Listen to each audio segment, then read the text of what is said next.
बार बार दुनिया को छकाता रहा बिपरजॉय तूफान, लेकिन इसरो की सैटेलाइट फौज ने कर दिया कमाल। बिपरजॉय पर इसरो की तकनीक ने फिर दिखाया तिलिस्म। तूफान के बीच इसरो ने किया ऐसा सीक्रेट खेल कि भारत के इसरो वैज्ञानिकों को सलाम कर उठा नासा।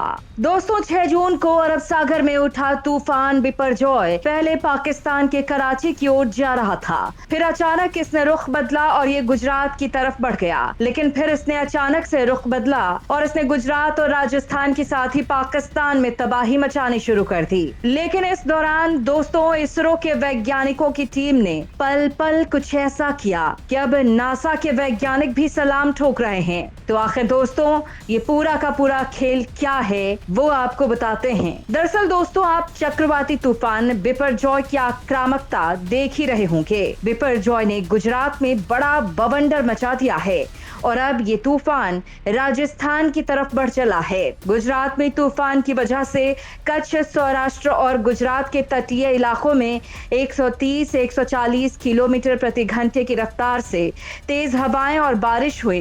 राहत की बात यह है कि इंसानी जान को कोई नुकसान नहीं पहुंचा है, लेकिन हाँ, तूफान आने से पहले ही भावनगर में बकरियों को बचाने की कोशिश में 2 लोगों की मौत जरूर हुई है। लेकिन भारत के इसरो की वजह से ये तूफान भी लोगों का कुछ नहीं बिगाड़ पाया है। यूं मान लीजिए अकेले इसरो ने इस तूफान को हरा दिया है। दोस्तों, ये तूफान जिस रफ्तार से आगे बढ़ रहा है, भारत की तकनीक इसका हर कदम पर पीछा कर रही है।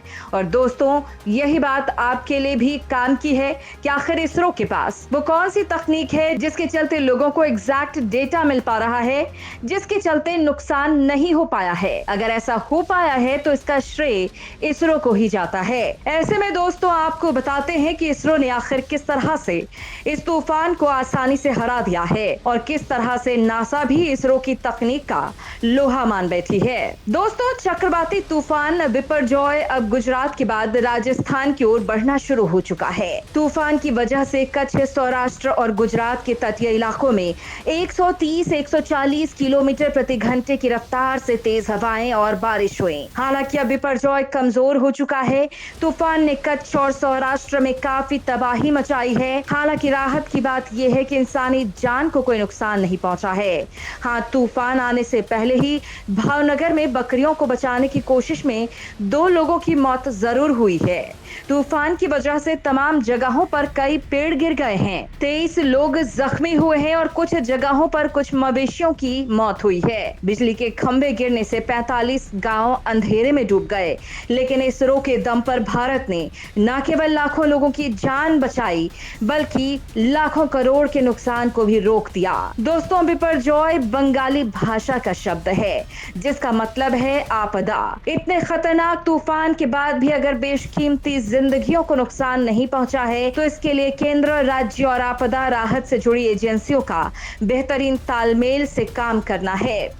इसका बड़ा श्रेय इसरो के सैटेलाइट्स को जाता है, जिनके डेटा ने समय रहते बचाव की तैयारी का मौका दिया। भारत में हर साल प्राकृतिक आपदाएं आती रहती हैं, कभी बाढ़ तो कभी तूफान, कभी भूकंप तो कभी सूखा। ऐसे प्राकृतिक हादसों के दौरान इसरो के सैटेलाइट किसी देवदूत की तरह काम करते हैं। सैटेलाइट से रियल टाइम में मिले डेटा और तस्वीरों से तूफान जैसी प्राकृतिक आपदाओं का न सिर्फ समय रहते सटीक अनुमान लगता है, बल्कि आपदा के बाद राहत और बचाव में भी मदद मिलती है।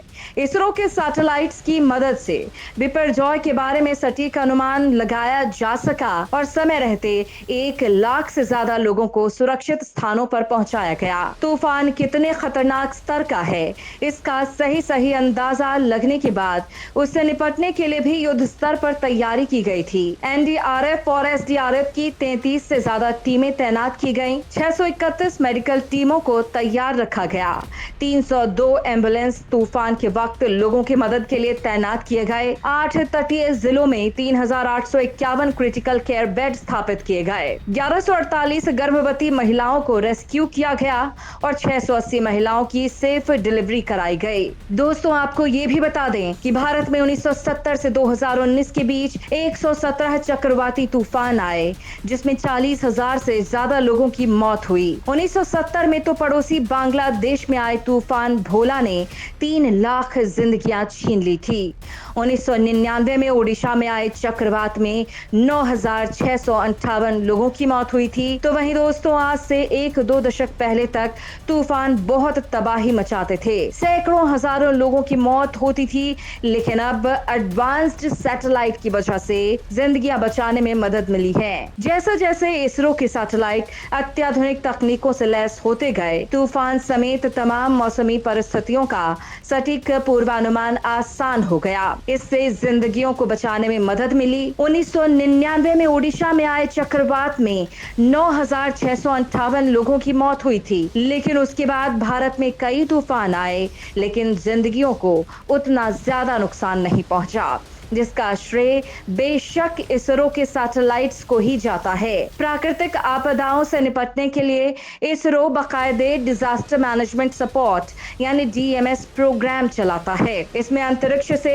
सैटेलाइट्स की तरफ से भेजे गए डेटा, तस्वीरों आदि का इस्तेमाल किया जाता है। इसरो किसी प्राकृतिक आपदा के वक्त या उसके बाद सैटेलाइट से मिले रियल टाइम इंफॉर्मेशन को केंद्र और राज्य सरकार के मंत्रालयों और विभागों को भेजता है। इसमें उसके अपने सैटेलाइट तो डेटा भेजते ही हैं, दूसरी स्पेस एजेंसियों के सैटेलाइट भी मदद करते हैं। इसकी वजह यह है कि इसरो आपदा प्रबंधन के सिलसिले में कई अन्य देशों के साथ International Charter Space and Major Disasters, Sentinel Asia, UNESCAP जैसे अंतर्राष्ट्रीय फ्रेमवर्क में साथ मिलकर काम करता है। इसरो के सैटेलाइट्स की मदद से मौसम की स्थितियों पर लगातार नजर रखी जाती है। सैटेलाइट्स के जरिए टेलीकम्युनिकेशन, ब्रॉडकास्टिंग, मौसम, सर्च और रेस्क्यू ऑपरेशन में मदद मिलती है। इसरो के पास इस वक्त NVS-1, EOS-04, साथ ही INSAT 3D, INSAT 3DR, SCATSAT-1, RESAT-2 BR-1, OceanSat 2 और OceanSat 3 वो सैटेलाइट्स हैं जिनके डेटा का इस्तेमाल बिपरजॉय तूफान की तीव्रता, स्थान और क्लाउड कवर की स्टडी में किया गया है। इसमें इसरो के 2 मौसम उपग्रह बेहद खास रहे हैं, INSAT 3D और INSAT 3DR। इन दोनों सैटेलाइट्स पर डेटा रिले ट्रांसपोंडर यानी DRT लगे हुए हैं, जो ग्राउंड स्टेशनों तक डेटा की आवाजाही का काम करते हैं। सैटेलाइटों से ये डेटा सीधे अर्थ स्टेशन पहुंचते हैं। वैसे ये पहली बार नहीं हुआ है जब भारत में किसी प्राकृतिक आपदा के वक्त इसरो के सैटेलाइट तारणहार बनकर उभरे हैं। इससे पहले भी हुदहुद, अम्फान, पानी जैसे खतरनाक तूफानों और कई राज्यों में बाढ़ के दौरान इन सैटेलाइट्स की वजह से हजारों जिंदगियों को बचा पाना मुमकिन हुआ। 2019 में जब चक्रवाती तूफान फानी ने भारत में दस्तक दी थी, तब इसरो के सैटेलाइट की मदद से 1 हफ्ते से ज्यादा पहले ही तूफान के बारे में जानकारी मिल गई थी। तब भी इसरो के 5 सैटेलाइट लगातार उस पर नजर रखे हुए थे। वे हर 15 मिनट पर ग्राउंड स्टेशन को डेटा भेज रहे थे, जिससे तूफान को ट्रैक करने, उसकी गति और दिशा का पूर्वानुमान करने में मदद मिली और समय रहते रेस्क्यू ऑपरेशन से सैकड़ों जिंदगियां बचाई जा सकी। इसी तरह दिसंबर 2016 में बंगाल की खाड़ी में उठे तूफान वर्धा के वक्त भी इसरो के सैटेलाइटों ने तमिलनाडु में 10,000 लोगों को समय से रेस्क्यू करने में मदद की थी। तब INSAT 3DR और SCATSAT-1 सैटेलाइट से मिले डेटा के आधार पर चेन्नई, तिरुवल्लुर और कांचीपुरम जिलों से 10,000 से ज्यादा लोगों को सुरक्षित स्थानों पर पहुंचाया गया था। सिर्फ तूफान ही नहीं, बाढ़ और दूसरी प्राकृतिक आपदाओं के वक्त भी इसरो के सैटेलाइट काफी मददगार साबित होते हैं। नजीर के तौर पर 2018 में केरल में आई भीषण बाढ़ को ही ले लीजिए। तब इसरो के 5 सैटेलाइटों ने बाढ़ के हालात की निगरानी करके आपदा राहत में मदद की थी। समंदर की निगरानी के लिए भारत का सबसे खास उपग्रह OceanSat 3 इस वक्त अंतरिक्ष से बेहतरीन निगरानी कर रहा है, जिससे किसी भी समुद्री तूफान या चक्रवात का पहले ही पता लगाया जा सकता है। ये सैटेलाइट सन सिंक्रोनस ऑर्बिट में स्थापित किया गया है।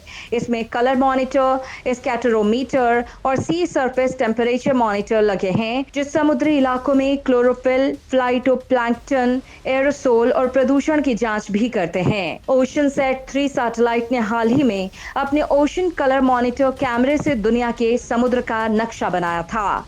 उस नक्शे में पूरी दुनिया का जंगल कवर, जमीन और समुद्री बायोस्फीयर की डिटेल दिख रही थी। इसरो ने मौसम की सटीक जानकारी के लिए एक advance remote sensing satellite Cartosat 3 को भी लॉन्च किया हुआ है। ये 3rd generation advanced high resolution वाले अर्थ इमेजिंग सैटेलाइट हैं। कार्टोसैट 3 सबसे ताकतवर कैमरे वाला उपग्रह है, जिसका इस्तेमाल देश की सीमाओं की निगरानी के लिए होता है। कार्टोसैट सैटेलाइट से किसी भी मौसम में धरती की तस्वीरें ली जा सकती हैं। इसके जरिए आसमान से दिन और रात दोनों समय में जमीन से 1 फीट की ऊंचाई तक की साफ तस्वीरें ली जा सकती हैं। तो वहीं इसरो ऐसे मामलों में एमीसैट का भी यूज करता है, जो एक इलेक्ट्रॉनिक इंटेलिजेंस सैटेलाइट है। इससे दुश्मन देशों की गतिविधियों पर नजर रखी जा सकती है। एमीसैट से दुश्मन के रडार और सेंसर्स पर निगरानी रखने में मदद मिलती है। वहीं किसी जगह की डीप ट्रैकिंग करने के लिए इसरो के पास रिसैट 2BR1 सबसे अहम है। ये एक radar imaging earth observation satellite है। ये बादलों और अंधेरे में भी साफ तस्वीरें ले सकता है। ये 35 सेंटीमीटर की दूरी पर मौजूद 2 चीजों की अलग अलग और साफ पहचान कर सकता है। अब आने वाले वक्त में भारत और अमेरिका मिलकर निसार सैटेलाइट लॉन्च करने वाले हैं। NASA ISRO synthetic aperture radar यानी निसार एक अर्थ ऑब्जर्वेशन सैटेलाइट है, जो समुद्र से लेकर बॉर्डर्स की तगड़ी निगरानी करेगा। निसार सैटेलाइट में सिंथेटिक अपर्चर रडार लगा है, जो भारत के किसी भी अन्य उपग्रह से मिलने वाले इमेजेस की तुलना में अत्यधिक हाई रेजोल्यूशन की इमेज भेजेगा।